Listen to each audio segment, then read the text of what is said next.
Hello दोस्तों, सैनिक ITI YouTube channel में आप सबका स्वागत है। अब हम चलते हैं workshop calculation and science first year all trade. इसमें हमने 8वें चैप्टर की बात किया था। फर्स्ट पार्ट में हमने बात किया था आपसे, उसमें हमने गतिशील पिंड, स्थिर पिंड, चाल, वेग, विस्थापन, दूरी, इसमें कई शब्दों की बात किया था। हमने कई परिभाषाओं से हमने बात आपसे बता दिया जो है। अगर उस वीडियो को आप नहीं देखे हो तो पहले उस वीडियो को जाकर आप देख लें। फिर इसके बाद जो है अब हम इस क्लास को आगे बढ़ाते हुए हम आगे बात करते हैं चाल एवं वेग में अंतर। चाल एवं वेग में अंतर, तो अंतर की बात करते हैं इसमें। तो थोड़ा देखें, इसमें हम कहते हैं चाल के लिए बात करते हैं, दूसरे हम वेग के लिए बात करते हैं हम जो है। अब चाल में आपने पढ़ चुके होंगे, पहला पॉइंट हम बात करें, पहला डिफरेंस क्या है। तो जानते हैं कि चाल हमारा क्या होता है, किसी वस्तु द्वारा एकांक समय में तय की गई दूरी। किसी वस्तु द्वारा एकांक समय में, मतलब समय एक लेंगे उस समय, किसी वस्तु द्वारा एकांक समय में तय की गई दूरी, तय की गई दूरी उस वस्तु की चाल कहलाती है। ये बात हमने पीछे ही बता चुके हैं, बहुत अलग नहीं कुछ है, कहलाती है। और वेग में पढ़ चुके हैं आप। वेग में हमने बताया क्या है कि किसी वस्तु द्वारा एकांक समय में निश्चित दिशा, मतलब उसमें दिशा का अहम भूमिका होता है। हम ये बात करें यहां से, किसी वस्तु द्वारा, बल्कि थोड़ा सा हम गतिशील वस्तु कहते हैं तो और अच्छा होगा। किसी गतिशील वस्तु द्वारा, यहां हम लिख देते हैं ऊपर, किसी गतिशील वस्तु द्वारा। तो किसी गतिशील वस्तु द्वारा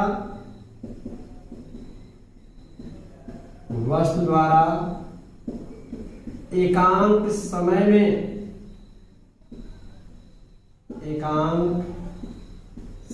में किसी निश्चित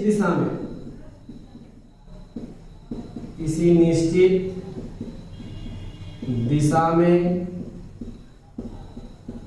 तय की गई दूरी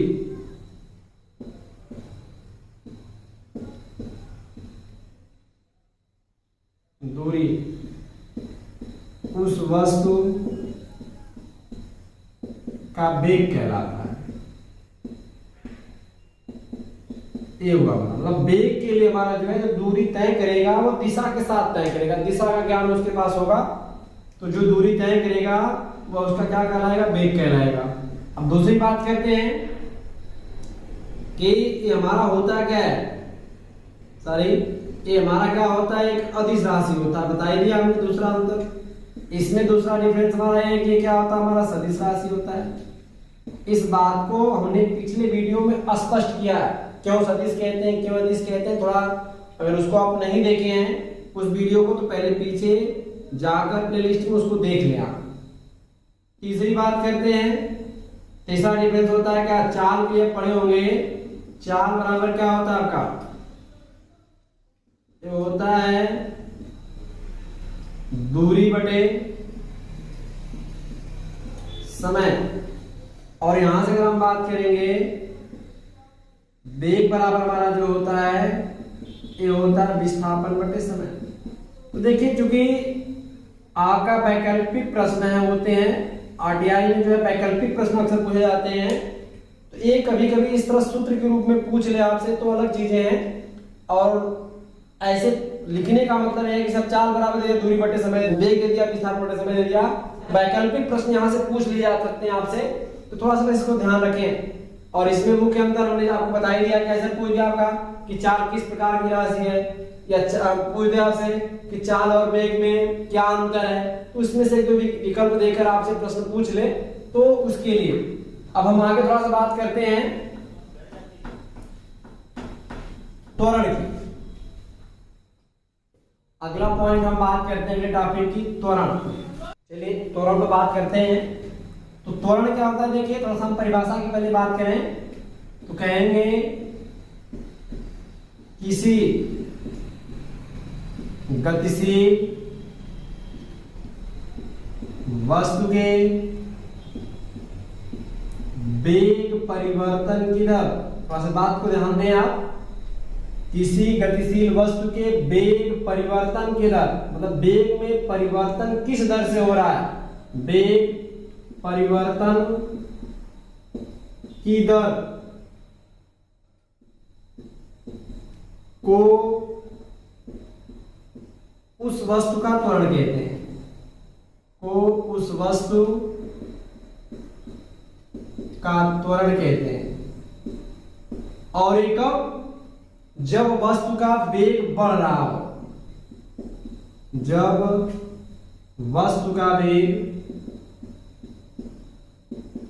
बढ़ रहा हो, उसके वेग में लगातार वृद्धि हो रही हो,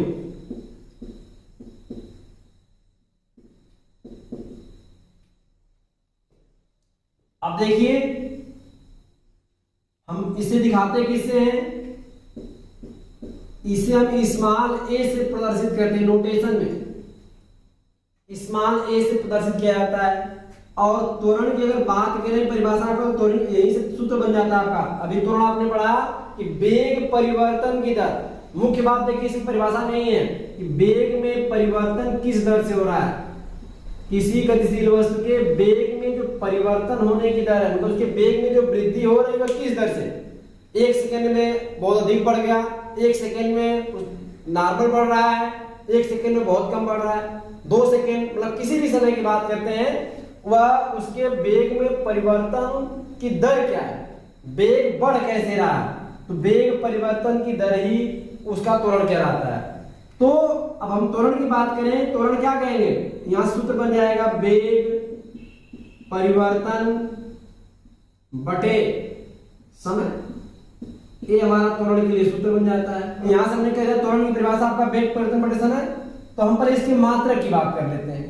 तो त्वरण का मात्रक जो हमारा होता है, देखिए वही बात जो हमने पीछे कल किया। तो अब इसमें त्वरण के लिए लिखने के लिए मात्रक हमें 3 पद्धतियों को ध्यान देना पड़ता है। पहला हम जो बात करते हैं वह किस में करते हैं, सीजीएस में करते हैं, सीजीएस पद्धति में इसका मात्रक। दूसरा जो बात करेंगे वो एमकेएस या इसी को एसआई पद्धति भी कहते हैं, हमने बात पीछे भी कर चुका आपसे, एसआई पद्धति में भी बात कह सकते हैं इसे। तीसरी बात हम करते हैं एफपीएस पद्धति। एक किसी भी भौतिक राशि का मात्रक लिखने के लिए, हमारे प्रचलन के लिए हमारे यहाँ जो पद्धतियां बनाई गई हैं, इन्हीं 3 पद्धतियों में लिखते हैं हम उसका मात्रक। तो हमारा त्वरण के मात्रक की बात करें तो सीजीएस में देखिए, और हमने पीछे भी उसे बातें कर चुके हैं, आपसे थोड़ा सा बात हो गई है, तो हम थोड़ा सा बात करें पहले त्वरण के लिए। तो त्वरण क्या होता है हमारा, वेग परिवर्तन बटे समय। थोड़ा समझिए भाई इसे आप, क्या समय है। अगर हम बात करें वेग परिवर्तन, भाई देखिए वेग में परिवर्तन होगा तो वेग ही मिलेगा, दूरी में परिवर्तन दूरी ही मिलेगा, समय में परिवर्तन समय ही मिलेगा। तो इस तरह कह सकते हैं वेग परिवर्तन एक प्रकार का क्या, वेग ही तो समझ सकते हैं भाई, वेग में बदलेगा तो वेग मिलेगा हमें, वेग ही घटेगा बढ़ेगा आपका, और बटे समय। और अभी कल पिछले वीडियो में आपने देखे होंगे कि वेग के लिए जो फार्मूला होता है हमने बता दिया विस्थापन के बटे समय, इसको पिछले वीडियो में जाकर आप देख सकते हैं, ये होता है आपका। और विस्थापन की अगर हम बात करेंगे वेग का मात्रक के लिए तो आप पढ़ चुके हैं विस्थापन का मात्रक बटे समय का मात्रक, और विस्थापन का मात्रक आपका क्या होगा सीजीएस में सेंटीमीटर होगा, और बटे समय का मात्रक सेकेंड। तो हम ये कह सकते हैं कि सीजीएस पद्धति में हमारा जो वेग का मात्रक सेंटीमीटर प्रति सेकेंड होता है। और अगर हम बात करें तो बताइए सीजीएस में त्वरण का मात्रक क्या होगा, तो इसका मतलब वेग का मात्रक बटे समय का मात्रक, और वेग का मात्रक में सीजीएस में बता दिया आपका सेंटीमीटर प्रति सेकेंड, और बटे समय का मात्रक आपका सेकेंड होता ही है। तो अब देखिए आप एक बात पढ़ चुके होंगे पीछे पिछली कक्षाओं में 7, 8, 9, 10 में छोटे मतलब पिछली कक्षा में ही लोग पढ़ लेते हैं कि अगर हम कहते हैं एक भिन्न के बटे अगर दूसरी भिन्न लिखा जाए, जैसे हम कह रहे हैं कि a बटे b पहली भिन्न है, c बटे d दूसरी भिन्न है, तो हम क्या करते हैं पहले भिन्न को ऐसे ही रखते हैं, दूसरे भिन्न को हम क्या करते हैं उल्टा कर देते हैं और इसके बीच में गुणा चिन्ह लगा लेते हैं। तो वैसे ही हम देखिए यहाँ पर इसके सेकंड के बटे एक तो कुछ है नहीं, हम एक मान सकते हैं। तो यहाँ से अगर हम लिखेंगे सेंटीमीटर बटे सेकंड, प्रति सेकंड का मतलब बटे सेकंड होता है, और ये एक ऊपर जाएगा अब बटे सेकंड हो जाएगा, एक बटे सेकंड, तो एक गुणा करेंगे इसमें तो हो जाएगा सेंटीमीटर, और सेकंड सेकंड गुणा कर देंगे तो सेकंड स्क्वायर हो जाएगा। अर्थात हम ये कह देंगे कि हमारा मात्रक क्या त्वरण का हो गया सेंटीमीटर प्रति सेकंड स्क्वायर। या हमने आपको ये भी बताया है कि जब हर से अंश में इसको लिखते हैं तो घात का चिन्ह बदल देते हैं, तो ये क्या होगा आपका सेंटीमीटर और ये क्या हो जाएगा सेकंड घात में -2। तो हम ऐसे लिख दें या ऐसे लिख दें, तो हम यहाँ लिखते चलते हैं। आपका यहाँ पर पहला मात्रक सीजीएस के अनुसार अगर हम लिखें तो अब हम लिख देते हैं इसको, थोड़ा समझिए। इसका मात्रक क्या होगा सेंटीमीटर प्रति सेकेंड स्क्वायर, या ऐसे लिखते हैं प्रति सेकेंड स्क्वायर, या हम इसको लिख सकते हैं सेंटीमीटर इंटू सेकेंड घात में -2। तो या ऐसे लिखे या ऐसे, बात वही है। अब दूसरा हम बात करते हैं यमकेश पद्धति या एसआई पद्धति में बात करेंगे। यमकेश या इसे एसआई भी कहते हैं, लिखा है अंतरराष्ट्रीय प्रणाली सिस्टम, ठीक है। तो यहां से हमारा देखिए क्या होगा। अब हम इसमें बात करेंगे तो यमकेश का मतलब लंबाई को मीटर में, द्रव्यमान को किलोग्राम में, समय को सेकंड में मापना है। तो अगर हम बात करेंगे इसमें सेंटीमीटर है तो यहाँ पे क्या लिखा जाएगा मीटर लिखेंगे हम प्रति सेकेंड। तो देखिए सीजीएस में भी समय सेकंड होता है और यमकेश में भी समय सेकंड होता है, तो यहाँ क्या करेंगे सेकंड तो सेकंड ही होगा, क्योंकि दोनों पद्धतियों में समय को सेकंड में ही नापते हैं। तो यहां से हम करेंगे या हो जाएगा आपका मीटर इंटू सेकेंड घाते -2, ऐसे लिख देंगे। तीसरी हम बात करते हैं एफपीएस पद्धति की। एफपीएस पद्धति में इसका मात्रक क्या होता है। अब देखिए एफपीएस पद्धति में लंबाई को फुट में मापेंगे, द्रव्यमान को पाउंड में और समय को सेकंड में। तो हमें इसमें त्वरण में लंबाई और समय का रोल है, इसमें द्रव्यमान तो है ही नहीं, तो इसलिए हम इसमें लंबाई को नापेंगे तो किसमें नापेंगे आप फुट में नापेंगे। तो हम कहते हैं यहां से फुट प्रति सेकेंड स्क्वायर, या इसको हम लिख सकते हैं फुट सेकेंड घाते -2। तो हमारा जो है तीनों पद्धतियों में अगर लिखना चाहें तो त्वरण का मात्रक सीजीएस में लिखेंगे तो सेंटीमीटर प्रति सेकेंड स्क्वायर, या इसी को हम ऐसे लिख सकते हैं सेंटीमीटर सेकेंड पर घाते -2। एमकेएस के अनुसार लिखना है त्वरण का मात्रक तो मीटर प्रति सेकेंड स्क्वायर लिख दें, या लिख दें हम मीटर इंटू सेकेंड पर घाते -2, क्योंकि ये प्रतीक मतलब बटे है आपका। जब इसको ऊपर लिखेंगे तो घातांक निगेटिव कर देते हैं, अगर निगेटिव तो प्लस, या सॉरी निगेटिव है तो पॉजिटिव मतलब धन कह देंगे, और अगर पॉजिटिव है तो निगेटिव हो जाएगा आपका। तो ऐसे करते हैं हम, इसको ऊपर ले जाएंगे तो इसका पावर यहाँ पॉजिटिव था, ऊपर जाएगा तो निगेटिव हो जाएगा। वही काम इसके लिए हमने किया। तो ये एफपीएस में इसका मात्रक फुट प्रति सेकंड स्क्वायर, या हो जाएगा फुट सेकंड घाते -2। तो ये हमने इसकी बात किया। अब हम थोड़ा सा इसके आगे बात कर लेते हैं, जो है त्वरण में बात करते हैं गुरुत्वीय त्वरण की।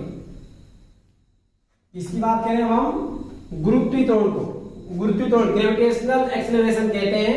समझना आपको, कुछ ज्यादा इसमें लिखना नहीं है। गुरुत्वीय त्वरण, गुरुत्वीय त्वरण क्या होता है। क्योंकि हम जानते हैं कि किसी भी वस्तु को पृथ्वी अपनी ओर क्या करती है आकर्षित करती है। जैसे हम इसी को छोड़ेंगे तो स्वतंत्रतापूर्वक ऐसे गिरेगा, और जैसे पहले प्रारंभ में छोड़े तो वहां से जैसे नीचे बढ़ता जाएगा, इसका वेग बढ़ता जाएगा और ये जाकर पृथ्वी पे गिरेगा।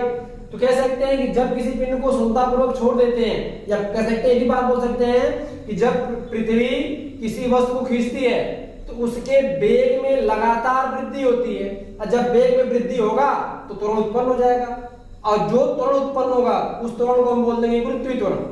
एक बार हम पुनः इस बात को समझाएं आपको, जैसे यही है आपका मार्कर, इसको हम छोड़ेंगे छोड़ेंगे तो क्या करेगा, अब शुरू में यहाँ छोड़ेंगे इसका वेग पहले स्लो होगा, फिर जैसे नीचे बढ़ता जाएगा इसका वेग बढ़ता जाएगा। इसे आप देख रहे हैं ऐसे छोड़ेंगे तो जैसे नीचे जाएगा ये इसकी वेग बढ़ती जाएगी। अब वेग में बढ़े, वेग में जब परिवर्तन होगा, वेग लगातार बढ़ रहा है तो वेग में परिवर्तन हो ही रहा है और वृद्धि हो रही है तो त्वरण उत्पन्न हो जाएगा। तो उस समय जो त्वरण उत्पन्न होगा उसी त्वरण को हम क्या कहते हैं, गुरुत्वीय त्वरण। परिभाषा लिख लें। तो गुरुत्वीय त्वरण हमारा हमने परिभाषा लिखा क्या कि जब किसी वस्तु को पृथ्वी तल से कुछ ऊंचाई से स्वतंत्रतापूर्वक क्या करते हैं, छोड़ते हैं, तो वह वस्तु पृथ्वी तल की ओर गिरने लगती है और उसके वेग में लगातार क्या होती है, वृद्धि होती है, जिससे त्वरण उत्पन्न होता है। इस त्वरण को हम क्या कहते हैं, इस त्वरण को गुरुत्वीय त्वरण कहते हैं। हमने समझा दिया इस बात को। तो एक गुरुत्वीय त्वरण की परिभाषा हुई और इसका लेकिन सबसे बड़ी बात है कि इसको नोटेशन देते हैं, इसको दर्शाते हैं किससे भाई, इसे स्मॉल जी से प्रदर्शित करते हैं। ये थोड़ा मुख्य बात है, ध्यान दीजिए। कभी बोल लेते हैं कि कैपिटल जी और स्मॉल जी का क्या क्या नाम है, इसको क्या कहते हैं, इसको क्या कहते हैं। तो देखिए स्मॉल जी होता है हमारा, ये हमारा गुरुत्वीय त्वरण होता है, और कैपिटल जी थोड़ा सा भी हमने बात तो नहीं किया है, इसे गुरुत्वाकर्षण नियतांक कहते हैं। अभी बात इस पर होनी है, बताया जाएगा आपको। तो ये है आपका अंतर इसमें। अब हम थोड़ा सा गुरुत्वीय त्वरण जी के मानों की बात कर लेते हैं। गुरुत्वीय त्वरण जी का मान होता क्या क्या है, उसमें सीजीएस में क्या होगा, एमकेएस में क्या होगा। गुरुत्वीय त्वरण जी का मान, गुरुत्वीय त्वरण जी का मान, ये देखिए अच्छा टॉपिक है, इसमें से वैकल्पिक प्रश्न आपके लगभग बन जाते हैं, थोड़ा सा ध्यान दें। तो हम पहला बात करते हैं सीजीएस पद्धति में इसका मान।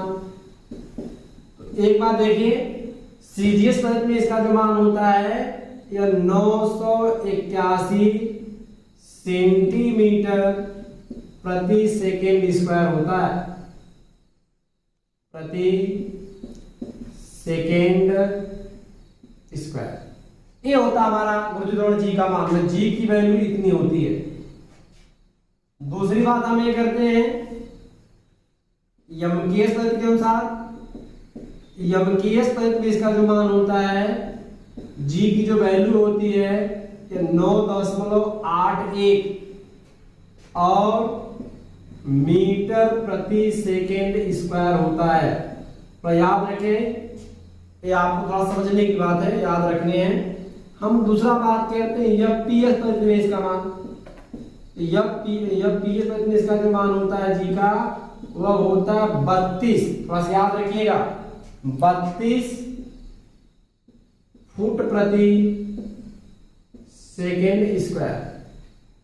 तो ये हमारा जो है गुरुत्वीय त्वरण जी का मान जो होता है विभिन्न पद्धतियों में, सीजीएस में हमारा 981 सेंटीमीटर प्रति सेकेंड स्क्वायर, एमकेएस पद्धति में इसका मान जो होता है 9.81 मीटर प्रति सेकेंड स्क्वायर होता है, और एफपीएस पद्धति में इसका जो मान होता है वह कितना होता है 32 फुट प्रति सेकेंड स्क्वायर। ये हमारा गुरुत्वीय त्वरण जी का मान होता है। अब थोड़ा सा इसी से हम जो है गुरुत्वीय त्वरण जी की तो हमने बात कर लिया, अब यही सब थोड़ा गति के समीकरणों की बात कर लेते हैं। गति के समीकरण की बात करें, गति का समीकरण। अब देखिए इसका प्रूफ आपके सिलेबस में तो नहीं है, लेकिन हल्का सा हम बात करें, मॉडल प्रूफ करने का मतलब आपके बहुत बड़ा क्लास इसी का हो जाएगा। प्रूफ करेंगे एक ही समीकरण, दो समीकरण, तीनों समीकरणों को प्रूफ करने में ही लंबा वीडियो होगा, इसलिए प्रूफ है भी नहीं। तो इसलिए जितना सिलेबस में है उसके अनुसार थोड़ा सा आपको समझाते हुए आगे बढ़ रहे हैं। तो ये देखिए इसमें गति का जो पहला समीकरण होता है, देखिए फर्स्ट समीकरण जो होता है ये होता है v बराबर u प्लस ए टी। दूसरा समीकरण जो होता है s बराबर u T plus half A T square. गति का तीसरा समीकरण जो होता है v स्क्वायर बराबर u स्क्वायर प्लस 2as। अब थोड़ा इसको समझते हैं हम। पहला तो खैर आसान, आप समझ भी सकते हैं कहां से आया है। दूसरा थोड़ा सा इसके लिए में यूज करना पड़ते हैं, ग्राफ से प्लस कलर विधि इंटरमीडिएट में जाकर मिल जाते हैं आपके। तो यहां से हम थोड़ा सा इसकी बात करते हैं पहले समीकरण की। तो गति का जो पहला अगर मान लें किसी वस्तु का अगर प्रारंभिक वेग u है, मतलब कोई वस्तु a से चलना स्थान a से u वेग से चलना प्रारंभ करता है और t समय पश्चात उसकी वेग v हो जाती है, तो अर्थात कर सकते हैं यहाँ पर v क्या आपका अंतिम वेग है, t समय बाद लास्ट वाला वेग है, u इसका प्रारंभिक वेग कहलाता है। और मान लेते हैं कि इसके वेग में जो वेग बढ़ रहा है जो है, इसने उत्पन्न त्वरण हमारा a है। तो अगर हम काम यहाँ से करें, जो भी हमने बताया कि त्वरण बराबर क्या होता है आपका, त्वरण बराबर पढ़ चुके हैं परिभाषा, वेग परिवर्तन बटे समय, वेग परिवर्तन बटे समय। थोड़ा देखें तो यहाँ से त्वरण की हम बात करेंगे, दिखाएंगे स्मॉल ए से। वेग परिवर्तन जैसे एग्जांपल यहाँ समझाया, पहले आप समझिए, हम कह दें किसी वस्तु का वेग पहले 10 रहा, प्रारंभ में वह 10 मीटर वेग से चलना शुरू किया और t समय पश्चात उसका वेग मान लीजिए 17 हो गया आपका। तो वेग में परिवर्तन कितना होगा, कैसे निकालेंगे आप, पहले 10 रहा बाद में 17 हुआ, तो वेग में कितना चेंजिंग हुआ, तो हम क्या करेंगे अंतिम वेग में से, मतलब 17 में से क्या करेंगे प्रारंभ वाला वेग घटा देंगे, तो उसके वेग में परिवर्तन मुझे मिल जाएगा, अर्थात वेग में परिवर्तन कितना हुआ 7 का हुआ। तो वही चीज यहाँ सेम यूज करेंगे, उसका अंतिम वेग आपका v है, प्रारंभिक वेग u है, अगर घटा देंगे तो मुझे क्या मिल जाएगा v माइनस u, मुझे वेग परिवर्तन मिल जाएगा। अब कितना समय में हुआ है t, तो बटे समय आपका t है ये। अब यहाँ से अगर हम यहाँ से सिंप्लीफाई करें तो ये गुणा करेंगे तो ये क्या होगा, एक का गुणा करेंगे इसमें v माइनस u में तो वही आएगा, और इसने गुणा कर देंगे तो ये 80 हो जाएगा। तो यहाँ से v बराबर क्या बन जाएगा u प्लस 80। देखो गति का जो पहला समीकरण है बहुत आसानी से चला आता है, आपका प्राप्त भी हो जाता है, प्रूफ भी कर लेते हैं। बट ये है कि थोड़ा इसके लिए जो है इन सब का यूज करते हैं, नियमों का करके तो करते हैं, तो प्रूफ है भी नहीं, इसलिए मुझ पर ज्यादा समय नहीं दे रहे हैं, आपको समझा दे रहे हैं इस चीज को। ये गति का आपका हमने पहले समीकरण की तो बात भी प्रूफ भी कर दिया, आप कहेंगे दूसरे को भी प्रूफ कर देंगे, तो उसके लिए थोड़ा सा समय लंबा समय चाहिए भाई। थोड़ा देखें आगे हम, तो अब दूसरे समीकरण की बात करते हैं हम गति के, कि यदि कोई वस्तु u वेग से चलना प्रारंभ करता है और t समय पश्चात उसमें उत्पन्न त्वरण हमारा क्या हो, उत्पन्न त्वरण हमारा स्मॉल a हो, और कह सकते हैं क्या उसमें वो t समय तक जो है यश दूरी तय करता है। फिर से इस बात को रिवाइज कर ले हम, कोई वस्तु u वेग से चलना प्रारंभ करता है जिसमें उत्पन्न त्वरण हमारा स्मॉल a है, और t समय पश्चात अगर वह यश दूरी तय कर लेता हो, तो गति का जो हमारा समीकरण होता है, यश गति का जो दूसरा समीकरण होता है, ये मुझे मिलता है यश बराबर ut plus half at square. मतलब यश क्या है, t समय में तय की गई दूरी, u क्या उसका प्रारंभिक वेग, t हमने समय बता ही दिया आपको, और a क्या है उसमें उत्पन्न त्वरण, ये गति का दूसरा समीकरण हुआ। अब इसमें गति के हम तीसरे समीकरण की बात करें, तो गति का तीसरा समीकरण हमारा क्या होता है, v स्क्वायर बराबर u स्क्वायर प्लस 2as।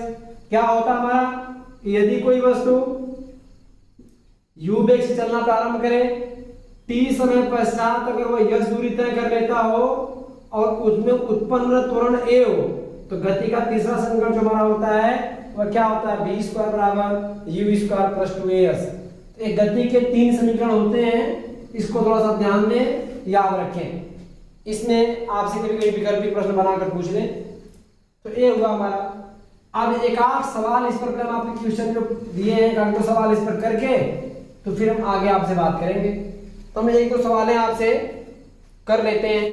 चलिए तो सवाल देखते हैं। पहला सवाल में लिखा क्या है, यदि एक वस्तु पर 3 का मतलब न्यूटन, 3 न्यूटन का बल कार्यरत है, मतलब कार्य कर रहा है, वस्तु का द्रव्यमान 50 किलो केजी दिया गया है। देखिए वस्तु का में दिया गया है, उस पर कितना बल लग रहा है पिंड पर, एक कोई पिंड है, इस पर जो फोर्स लग रहा है आपका कितना लग रहा है आपका, यह जो लग रहा है 3 न्यूटन का लग रहा है आपका,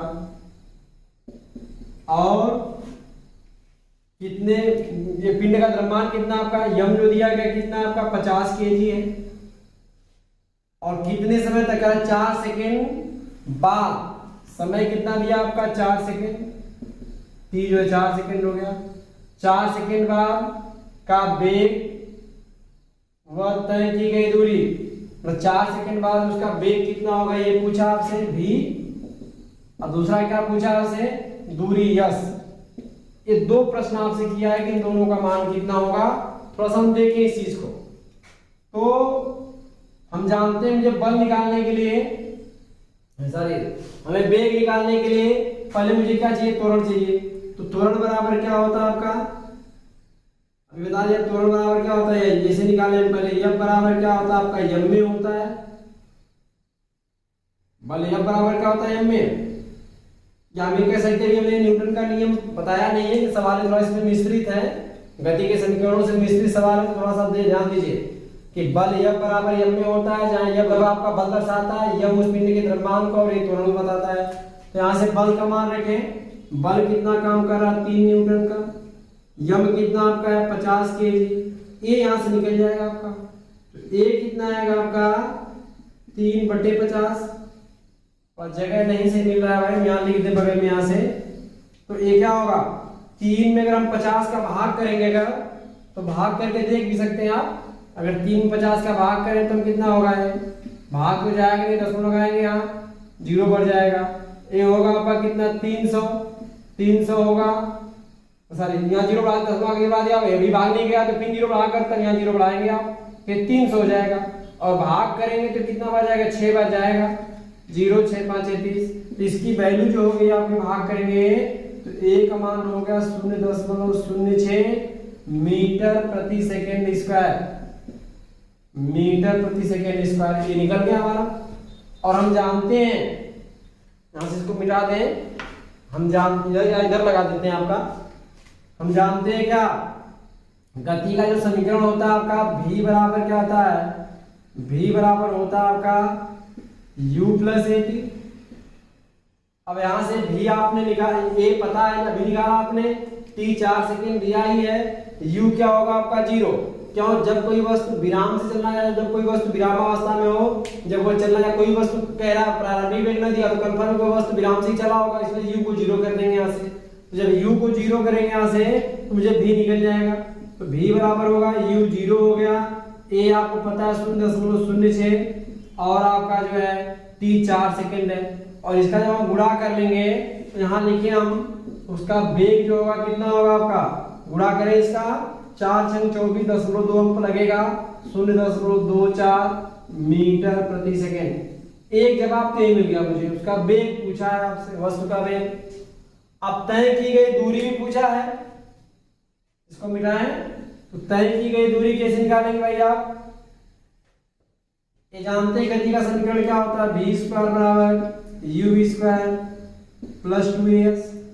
तो यहाँ से v आपने v निकाला 0.24 का होल स्क्वायर, u 0 + 2a पता है आपको, a कितना निकाला आपने 0.06 और यश कितना आपका निकालना ही है। तो यहां से देखिए हम कितना आ जाएगा हमारा, यश की जो वैल्यू होगी हल करने से तो ये कितना होगा आपका 0 कितना गुणा करेंगे 12 हो जाएगा आपका, तो 0.12 और गुणे s बराबर 0.24 का स्क्वायर करेंगे तो कितना होगा आपका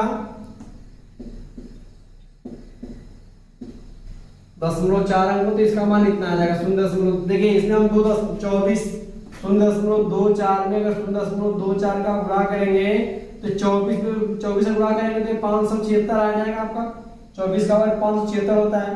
क्योंकि दशमलव मुझे लगाना है 4 अंक पड़ेगा तो दशमलव बढ़ा लेंगे यहाँ पर, हम कह सकते हैं इसका मान कितना आएगा 0.576। अब बटे कह देंगे आप, या नहीं जैसे काटे नहीं गुणा न करें, 1 मिनट ऐसे कर लीजिए आप, इसको लिखिए 0.24 गुणे 0.24, आसान थोड़ा हो जाएगा ऐसे। तो यश बराबर कितना होगा 0.24 गुणे 0.24, आगे यहाँ से कर देंगे आप 0.12 और ये करेंगे तो 2 बार जाएगा आपका, और गुणा करेंगे 24 गुना 48 हो जाएगा, 4.8 गुणा करें इसका 0.24 में अगर 2 गुणा करेंगे तो 48 होगा, दशमलव आपका कितना अंक लगेगा 2 अंक लगेगा, तो यह आएगा आपका 0.48 मीटर। ये आपका आंसर हुआ। एक जवाब तो यहाँ से मिला हमें, उसका वेग आपसे पूछा था जो है वेग, तो वेग आपने निकाल चुके हैं ऊपर कितना 0.06 आया था, दूरी हमारा ये निकल गया। ये हमारा जो है आपका पहले प्रश्न का जवाब मिल गया हमें। अब हम थोड़ा दूसरे प्रश्न की बात करते हैं। और जगह कम मिला इसलिए इसको मिटा देते हैं हम। अब यहां से देखें, कह रहा है एक कार का भार 800 किलोग्राम दिया गया है। तो 800 किलोग्राम मतलब क्या है, ये आपका यम जो दिया गया वह 800 केजी दिया गया है, किलोग्राम है। और इसके बाद जो है 20 मीटर प्रति सेकंड की गति से चलते समय, मतलब किस वेग से चल रहा है, जो चल रहा है वेग वो 20 मीटर प्रति सेकंड के वेग से वो चल रहा है, दिया है 20 मीटर प्रति सेकंड। फिर आगे क्या पूछ रहा है, कह रहा है इसके बाद चलते समय इस प्रकार की गति को समान रूप से धीमा करता है, मतलब गति को रोकना शुरू कर दिया, गति को कम कर दिया, यह करते हुए यह 40 मीटर दूर जाकर रुक जाती है। मतलब कह रहे हैं कि जब वो रोकना शुरू किया, उसकी गति को धीमा करना शुरू किया, तो कितना दूर जाकर रुक रही हो, 40 मीटर जाकर रुक जाती है। तो जब रुक जाएगी तो वहां अंतिम वेग क्या होगा, 0। आप यह जो चल किस वेग से रहा था आपका 20 मीटर, तो प्रारंभिक वेग आपका कितना हो गया, आपका u हो गया 20 मीटर, दूरी कितना तय किया, यस हो गया 40 मीटर। तो यहां से मैंने पूछा क्या है, रुक जाती है, ब्रेक द्वारा गाड़ी पर कितना बल लगा, यह पूछा है। क्या पहला प्रश्न किया आपसे, यह बल पूछा है। और बल निकालने के लिए क्या चाहिए मुझे, बल F बराबर यम में होता है। तो मुझे यम तो पता है, यम दिया है, मुझे ए चाहिए। अगर ए निकल जाएगा तो हम उसको निकाल लेंगे। तो गति का तीसरा समीकरण भी पढ़े आपने, v स्क्वायर बराबर क्या होता है, e v स्क्वायर। अब देखिए वेग चूंकि धीमा कर रहा है तो उसमें क्या होगा, वेग में कमी होगी। अब वेग में कमी होगी तो उस त्वरण को हम मंदन कहते हैं और उसको दिखाते हैं माइनस से। तो v स्क्वायर बराबर क्या होगा, e v square minus 2as। अब यहां से हम कह रहे हैं तो v स्क्वायर बराबर, यहां से मान रख लें तो v स्क्वायर बराबर कितना, v की वैल्यू 0 होगी क्योंकि रुक जा रही है। आपका u 20 है तो 20 का स्क्वायर माइनस 2 a, यस आपका 40 दिया है। अब यहां से देखें तो 0 का वर्ग 0 हो जाएगा, 20 का वर्ग 400 हो जाएगा, माइनस 40 गुना 80 हो जाएगा a। तो यहां से हम कह देंगे 80 a बराबर होगा 400। इसको सिंप्लीफाई करें तो a बराबर हमारा कितना आएगा, 5 मीटर प्रति सेकेंड। 80 में भाग करते कर जाएगा ये 8 × 40, तो a बराबर 5 मीटर प्रति सेकेंड आ गया आपका। तो मुझे एक चीज मिल गया। मुझे पहला क्या पूछा, बल पूछा है। तो बल F बराबर क्या होता है, आपका यम में होता है। तो बल F बराबर यम कितना दिया है, 800। यहाँ देखें परिमाण 800 दिया है। ए आपने भी निकाला 5, कितना हो गया आपका F बराबर 8 × 5 = 40, मतलब 4000 आ जाएगा न्यूटन। एक प्रश्न का जवाब तो यहाँ से मिल गया। आपसे बल पूछा था, बल आपने निकाल लिया यहाँ से। पहला प्रश्न आपसे क्या कहा कि कितना बल लगाया, यह पूछा आपसे। दूसरा क्या पूछा, कितना कार्य किया गया। तो कार्य W बराबर क्या होता है, कार्य बराबर होता है बल गुणित या बल कोई विस्थापन तो F × S कह देंगे। कार्य का फार्मूला होता है, कार्य बराबर, कार्य का सूत्र होता है बल गुणित विस्थापन। यहां से हम करें तो बल मुझे पता है, विस्थापन भी दिया है 40, तो रख दें। तो W बराबर F कितना आपका है, 4000 है, विस्थापन कितना है 40 मीटर है। अब इसको हम कर दें गुणा, तो W बराबर 4 × 4 = 16 पर कितना 4 0 बन जाएगा, अर्थात 1,60,000 मीटर। ये आपका जवाब हुआ। अगर इसको आप किलोमीटर में बदलना चाहें तो 1000 का भाग कर देंगे तो 160 आ जाएगा किलोमीटर। ये आपका सवाल हमने कराया, तो हमने गति के समीकरण को समझाया, उस पर मैंने 2 सवाल करा दिया। तो आज बस इतना ही, अगले क्लास में फिर मिलते हैं। धन्यवाद।